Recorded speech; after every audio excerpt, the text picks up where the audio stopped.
साथियों नमस्कार, आदाब, अस्सलामु अलैकुम। आज के एपिसोड में हम बात करेंगे अभी जैसा कि आप सभी को पता है कि एडमिशन चले हुए हैं। सभी बच्चे एडमिशन लेने के लिए कॉलेज स्कूल में जा रहे हैं, लेकिन उसमें माँ बाप भी दुविधा में और बच्चे भी दुविधा में हैं कि हमें बच्चों से क्या कराना चाहिए, किस लाइन में भेजना चाहिए। काफ़ी सारे पेरेंट्स और काफ़ी सारे स्टूडेंट मुझे मिलते हैं और मुझसे वो सुझाव भी लेते हैं और बातचीत भी करते हैं और पूछते भी हैं कि हमें क्या करना चाहिए। कई पेरेंट्स पूछते हैं कि हमने अपने बच्चे से क्या कराना चाहिए, उसके इतने % नंबर आए हैं। इस वीडियो के माध्यम से मैं आप लोगों को एक सुझाव दूंगा कि सबसे पहले तो आप अपने बच्चे से पूछिए कि उसका इंटरेस्ट किस लाइन में है, किस लाइन में वो जाना चाहता है। अगर वो बैंकिंग लाइन में जाना चाहता है तो उसको बैंकिंग लाइन में डालिए। अगर वो इंजीनियर लाइन में जाना चाहता है तो उसको इंजीनियर लाइन में डालिए। और अगर वो यूपीएससी या फिर एचसीएस या फिर अदर लाइन में जाना चाहता है तो उसको उसी लाइन में डालिए। या फिर वो मेडिकल लाइन में जाना चाहता है तो उसको मेडिकल लाइन में डालिए। लेकिन जो बच्चा है उनको भी मैं थोड़ा सुझाव देना चाहूँगा कि अगर आप मेडिकल लाइन में जाते हैं, कॉमर्स लाइन में जाते हैं, या फिर आप नॉन मेडिकल लेते हैं, या फिर आप आर्ट्स लेते हैं, आप जिस भी लाइन में जाते हैं तो उसमें कंप्लीट जाइए, उसको अधूरा मत छोड़िए। क्योंकि अगर आप बैंकिंग लाइन में जाते हैं तो आप अदर लाइन में मत जाइए, आप बैंकिंग लाइन में ही जाइए। आप अदर की तरफ रुख मत कीजिए, क्योंकि आप अगर अदर लाइन में जाएंगे तो आप दुविधा में होंगे।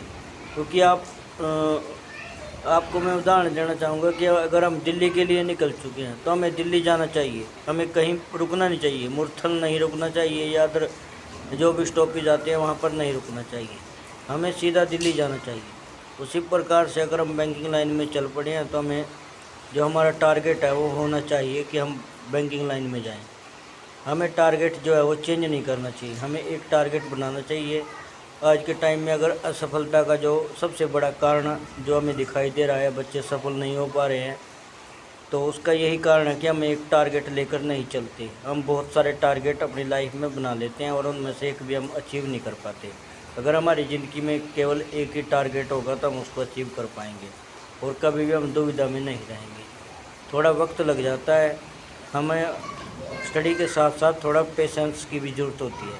अगर हमारे अंदर पेशेंस नहीं होगा, वेट करने का मादा नहीं होगा, तो हम सफल नहीं हो सकते। क्योंकि कई बार इंतज़ार जो होता है उसकी घड़ियां समाप्त हो जाती हैं, लेकिन इंतज़ार करना ज़रूरी होता है। अगर हम इंतज़ार नहीं करते तो जैसा कहावत भी है कि बेसब्रे को कुछ नहीं मिलता और सब्र वाले को सब कुछ मिलता है।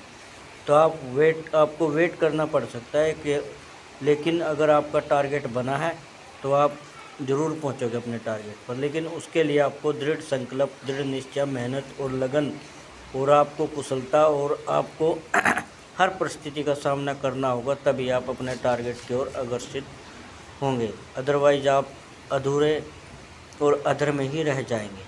लेकिन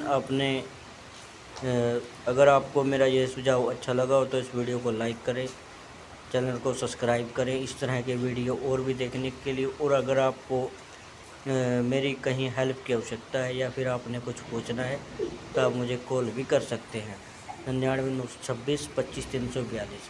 लेकिन आप अपने बच्चे को उसी लाइन में डालिए जिस लाइन में वो जाना चाहता है।